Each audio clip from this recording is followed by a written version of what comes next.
Hello, everyone, and welcome to another, what I'm going to have to say is very insightful and very valuable episode of Sphere of Being. Because today I have as a very special guest, Aarti Samani. Now, Aarti is an expert within the field of AI, from looking at this from the fraud element, from a financial crime element. She's also an extensive expert in AI and the threats with that come around, such as deepfake, things like CEO fraud, and has worked with the likes of Nomura, the UK Home Office, the US Department for Homeland Security, a host of other organizations, including Mastercard. And she has also appeared on BBC. She's a sought after interviewee and also media commentator. She's also a very, very in command keynote speaker and is somebody that is keeping up to date and current, and in fact, actually stepping over the current and actually thinking it from a future proofing perspective, everything to do with AI threat. And this is something, again, which in this market now where AI is here, it's here to stay, to be embraced and used, but we do also have to think of the darker side that can be brought about by AI as well. So, Aarti, welcome. It is an absolute pleasure to have you on the podcast. Thank you, Deborah. I'm delighted to be with you. Thank you for inviting me. I'm looking forward to this conversation. Oh, myself as well. And so, when we think about yourself getting into a career, what was it that attracted you to this type of work? Yeah, thank you for asking that. It's a very interesting professional journey I've had. I've been lucky enough to work in a very diverse range of environment, businesses, etc. So I started my career with corporates and working with organizations like Nomura, British Airways, UBS, etc. in investment banking tech, where we used AI a long time ago before it became mainstream. And then I pivoted into working with high growth technology businesses, so startups, scaling them internationally, taking AI deep tech based products to market and commercializing them. So I led three businesses. Two of them had very successful exit, and the third one is a category leader in the space. And that last business is a facial biometric verification for secure identity, remote identity verification. And I led the product and marketing team there and scaled the business. So we were dealing with a lot of deep fake fraud at that time, back in 2018, 2019, when it was still very much an emerging threat vector.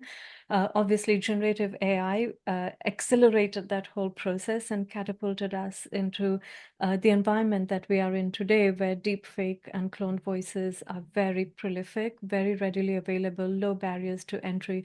So my work in deep tech and AI-based products led me to working in biometric security products, which then led me to investigate deepfake. And then particular interest for me was the human manipulation piece of how these fraud vectors or these attack vectors operate in. So a combination of interest, organizations that I've worked with, and where market is very quickly moving to has led me to focusing on this at the moment. And you've mentioned the fact that things are moving so fast paced.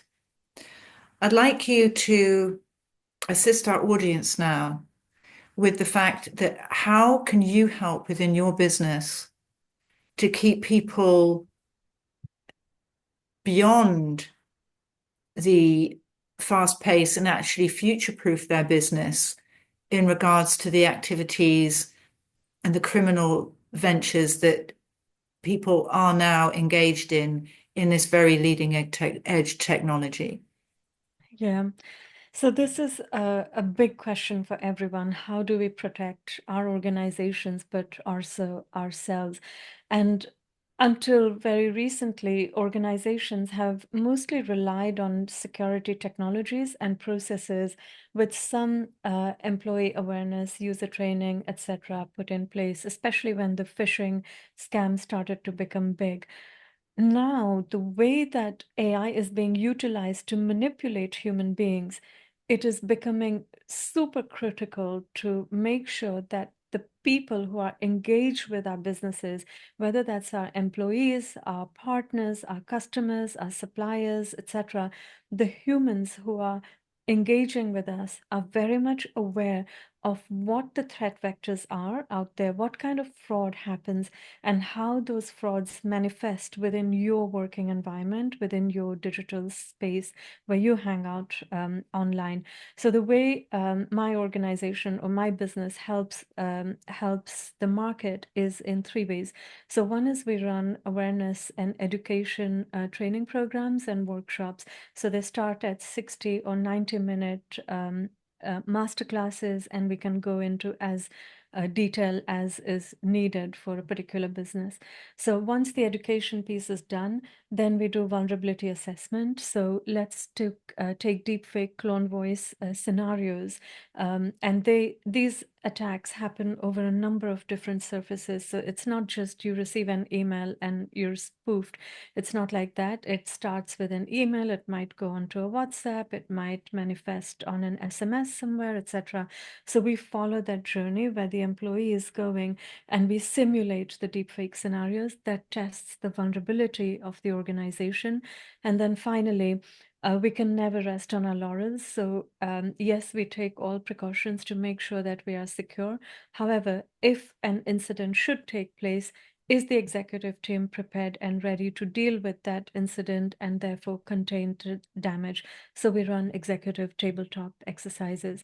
So it's education, assessment, training, and then for the executives, we have tabletop exercises to help them be prepared for any eventuality. And with an organization thinking about the vulnerabilities that they may have in place, what would you say would be one of the most overlooked areas of people's businesses where they say, if only you'd have come in 6 months ago before we'd had this attack? It mostly vulnerability is in the human, it's in the human error. And it's not because people deliberately make errors, but because these AI enabled fraud vectors are getting so hyper realistic. They are so realistic. It's impossible to detect just with naked eye whether something is real or something is fake. It is impossible to hear a voice and establish that this is a real voice or it's a clone voice. When you see a phishing email, it looks so real that it bypasses all the security gateways and lands in the inbox. And an unsuspecting employee who is just trying to go about their day job and do the best work they can, they get caught out in this. So the vulnerability at the moment is coming from human errors and humans falling into these very hyper realistic attack vectors. And so that's why I emphasize the education, training, awareness piece very much, because if it is top of your mind, then your human is thinking about it. They are, at the back of their mind, they're thinking, oh, hold on, something doesn't feel right here. Let me take a step back and take a deep breath and actually think before I execute on it. The other piece in the vulnerability, again, it's not a technology related vulnerability, but it's culture. So if people think something is wrong, but they feel a little scared and intimidated to ask questions from the executives, that becomes problematic. So there are a whole range of cultural issues. So your business culture can almost directly be tied to the risk exposure. So at the moment, given the rise of these human manipulation type fraud using AI, I see most vulnerability in the human element of the organization. And with such the human element, what is the psychological damage that happens to somebody who has been unfortunate enough to be caught out by this? Yeah, great question. And often most people don't think about it. So let's think about a scenario, right? So say you, Deborah, are employed in an organization, you're doing great work, working very hard. You have unknowingly been a target of a deepfake fraud. That means you followed instructions, you followed all the processes, and you executed the instructions that your manager gave you via video or via a phone call. What did you do wrong? Nothing, right? You followed all the right steps. 3 days later, your manager tells you, hey, Deborah, we have been a target of a deepfake attack. You made these fund transfers. They have now gone into a fraudulent account. How do you feel about it? You feel embarrassed. You feel betrayed. You feel you feel like you have been personally attacked rather than your organization being attacked, when actually in reality your organization was attacked and you were just used as the pawn. So the mental health implication of a fraud like this is immense on employees. Now, the same thing happens in your personal life. For example, if an individual has been a target of any kind of fraud, specifically then deepfake fraud, etc., the the impact on them is awful, because not only they've lost money or data or some kind of there's been some kind of reputation damage, but they feel unable to trust anyone anymore.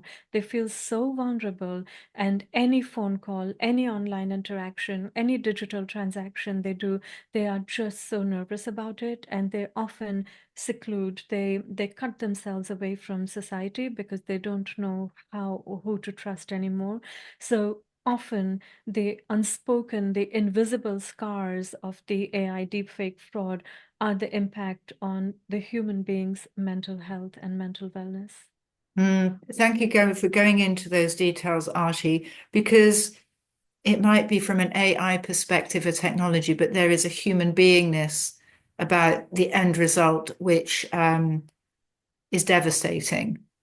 Absolutely. And I was going to use can be, but I think it is in whatever regard, in a financial deepfake fraud that's been perpetrated successfully, that individual is always going to hold the responsibility and the shame, etc.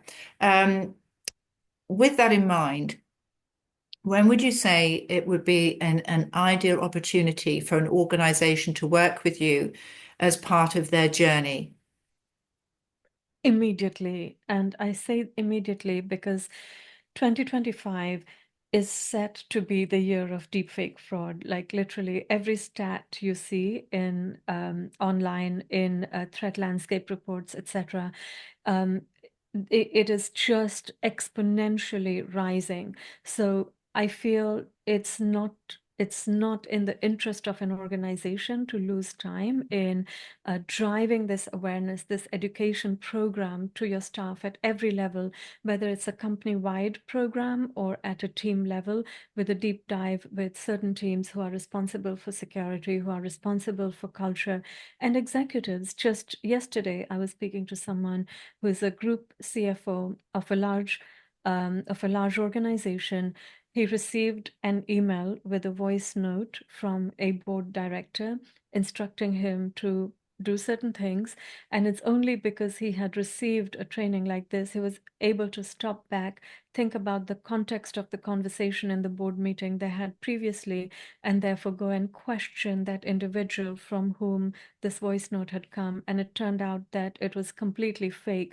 Now, had the group CFO not been trained appropriately or not been made aware of how these fraud manifests in his environment, he might have actually gone ahead and executed on the instructions. So it's not just employees at sort of the middle management level or entry level, it's all the way to the executive team and even the board, who need to understand the implications of this, the context in which they appear in their environment, the attacker mindset, the psychology, and therefore how they should be using their psychology to counter the attack. So I would say, please don't lose time. Wherever you need to get help from to drive this awareness and education within your organization, please do it. And I'll be very happy to have a call or conversation with anyone who's interested.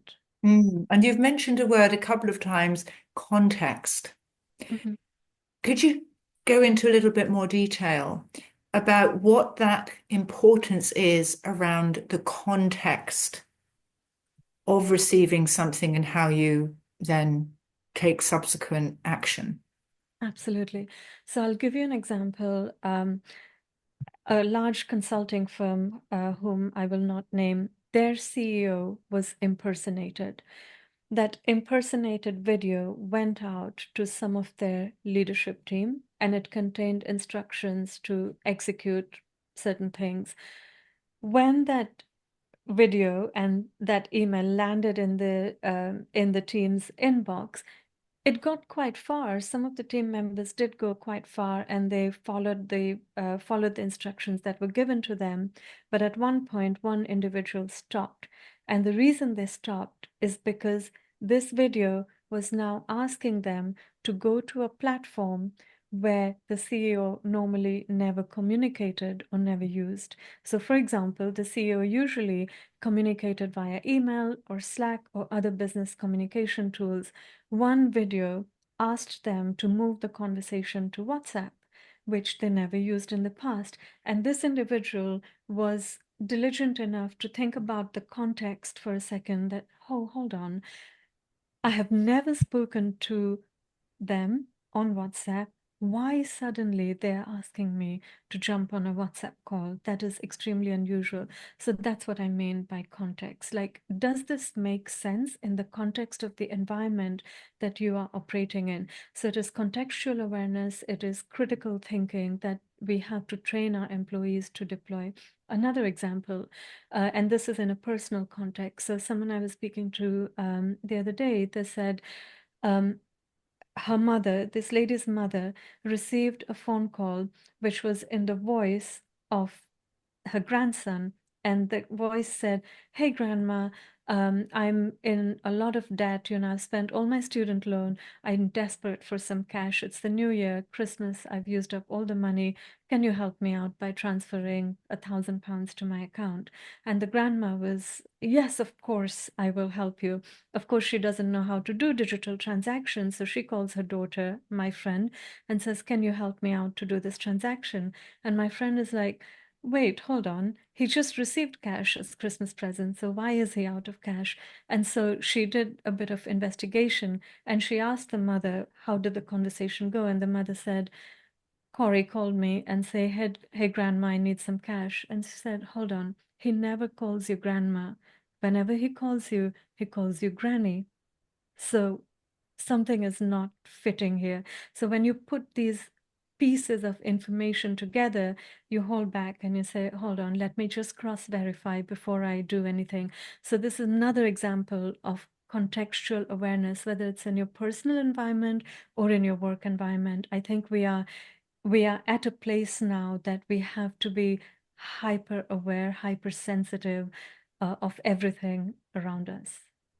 This is very interesting because they're choosing, as always has been the case, of maybe a vulnerable person, a person that's not necessarily technically savvy, but also the fact that people are busy and that there are numerous things to do, and that to be hyper vigilant in this way as an alerted state on a continual level.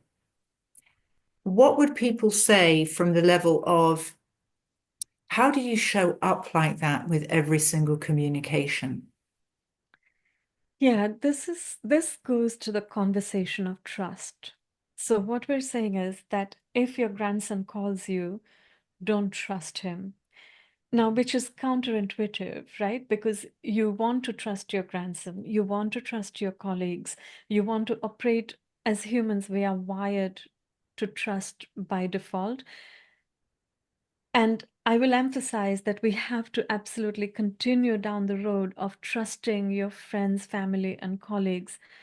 What I'm saying is be curious about the digital interactions you have with perceived friends, family, and colleagues, because the digital version of that individual may not actually be who you think they are. So it's actually quite a difficult one to grapple as human beings. As human beings, we want to trust everything we see, we hear, we want to believe everything because that's how we have grown up since birth, right? But now, unfortunately, the environment around us has been created in such a way that the digital interaction has to always be treated with a level of curiosity. And we all have to know. So if I'm asking some pointed questions, it's not because I don't trust Deborah, it's because I'm just a little curious about the face that looks like Deborah on my screen. Do you understand what I'm saying? So it's that Yeah.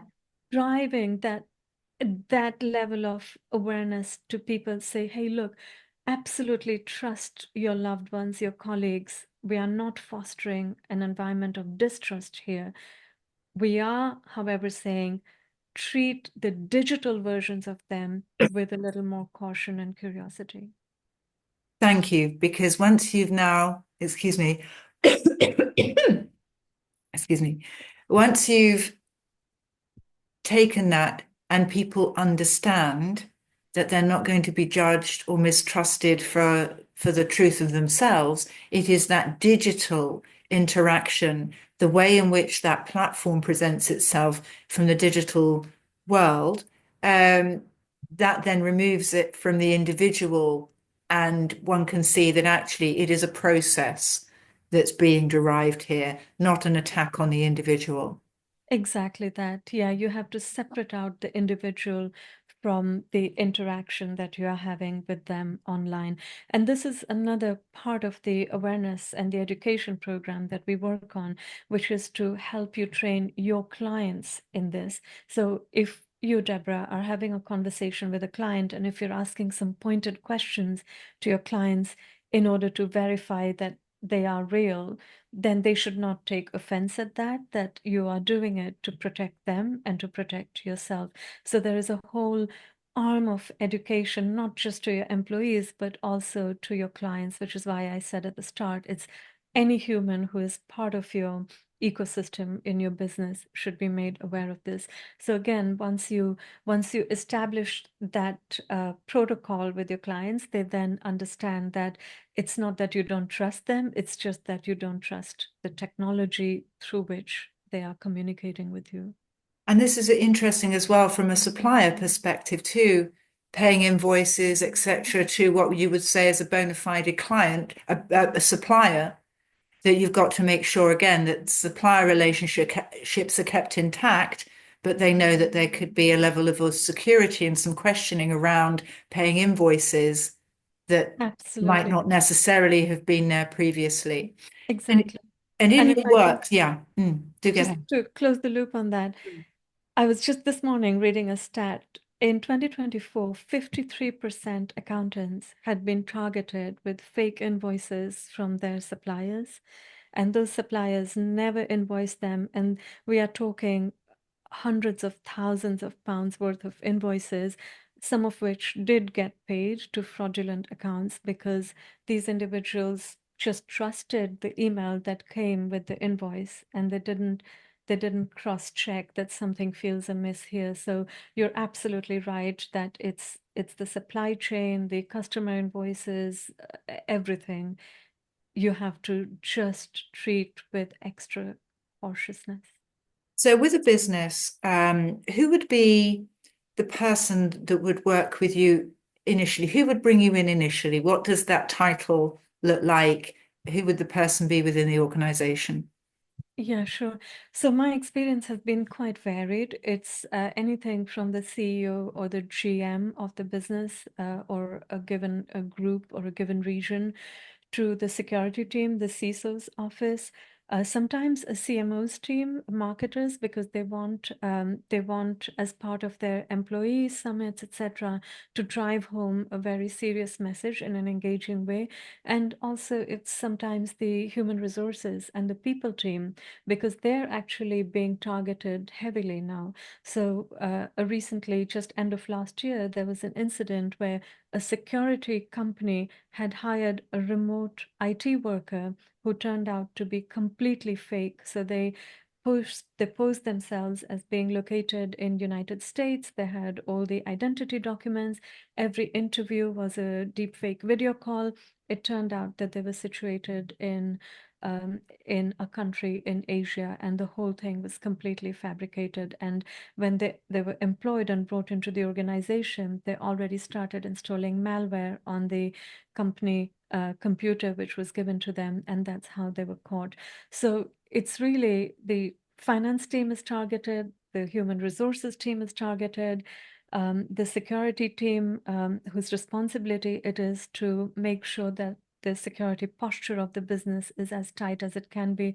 So it really, my experience has been very different stakeholders engage with me in conversations depending on the stage of the business and the sector that they're operating in. And is there a form of certification that people can work towards to make sure that they see them that they can have an accreditation of some sort within this field? So what we do is we run the masterclass and then we run the vulnerability assessment. At the end of the vulnerability assessment, there is a report that is produced that shows how the employees performed, where there were gaps in the processes, and then wherever those gaps have been identified, there is a further micro training that is delivered in a 30, 60-second video clip, etc., to the appropriate individuals. So you have the full masterclass, you have the vulnerability report, and then you have micro training. And that vulnerability report actually then the whole thing then becomes a certificate, not only to demonstrate that you are doing everything you can to keep your employees educated, but also it goes to the insurance policies as well, because there are certain insurance policies which don't cover organizations for deepfake and social engineering fraud unless they can prove that they have done sufficient training to their staff. So it goes as almost a proof for them to be covered by insurance underwriters also. And from a commercial perspective, would you say it's advantageous to have this report to show future clients that you have the Absolutely. certification? Yeah. Or to go for Absolutely. tenders and bids that you would otherwise, perhaps not, you've got something else that you can show. Exactly that. Yeah. So just like you would have ISO certification or SOC 2 certification, at the moment there isn't an official stamp of authority for deepfake training, but we by showing our reports and by showing evidence that you have been through our program, that's absolutely an extra seal of confidence that you can give out in proposals, in bids, tenders, etc. It becomes a marketing differentiator for the organization as well to say that actually we are ahead of these emerging threats. We know about them, we take them very seriously, and we make investment in this. And with this changing all the time, morphing into new areas, what is one of the best ways of working with you? Is it to have you in and that's it, or is it to work with you on a regular basis? So one and done is never the right answer for these type of things because new employees join the organization, some employees leave, the internal workings, the processes change, etc. So our recommendation is to have at least two master classes a year, once every 6 months, and to run 4 vulnerability assessments. So one every quarter, you should run a vulnerability assessment to make sure that this is top of the mind for your team, that your processes, the controls, everything is still as tight as it could be. And then, of course, the incident response for executives that should be always fresh, alive. Make sure that it's almost second nature, so everyone knows what they're doing, so at least we can contain the damage. So, yeah, I always recommend a sustained engagement, and that doesn't mean engage with me on a weekly basis, but you on a quarterly basis, we need to go in, we need to refresh, and we need to be top of mind of all the people engaged with us. Aarti, thank you so much for being a wonderfully insightful and I have to say, giving us so much value as a special guest. It has been a privilege, and I know I have learnt quite a lot from listening to you. How can people get hold of you? So I'm on LinkedIn, Aarti Samani. My email address and all the contact information are on my LinkedIn profile. So just look me up there. That is the easiest, the quickest way to get to me. Wonderful, Artie. And also for anybody listening, it's all going to be on the show notes as well. It's wonderful. Thank you so much for being on the show. My pleasure, Deborah. Thank you for inviting me and helping me to drive awareness about this emerging threat vector, which will impact every one of us. So thank you. I really appreciate that. It's a pleasure. And for everybody listening, thank you for tuning in. This is such a worthwhile and valuable topic to be appraised of. Do have a discussion with Artie. She is a wealth of information and is able to put things in a very easy to understand, but make no mistake, it's incredibly valuable that the information that she provides you with. So please do be in touch with her. It would be a conversation well worth having. And thank you for liking and subscribing to our channel. And if you are new, it's wonderful to have you. What I always say is please do share this because ultimately this might not be necessarily for you, but it could be absolutely to do with somebody else. But I would say everybody needs to be appraised of this, even if, we think, oh, our businesses are small. Don't worry about that. Often small businesses are attacked more than larger ones because they know that security systems might not be quite as what the large people have. So everybody be vigilant, keep caring, and make sure that you're on top of the curve, especially where this is concerned. See you all again very soon. Bye bye now.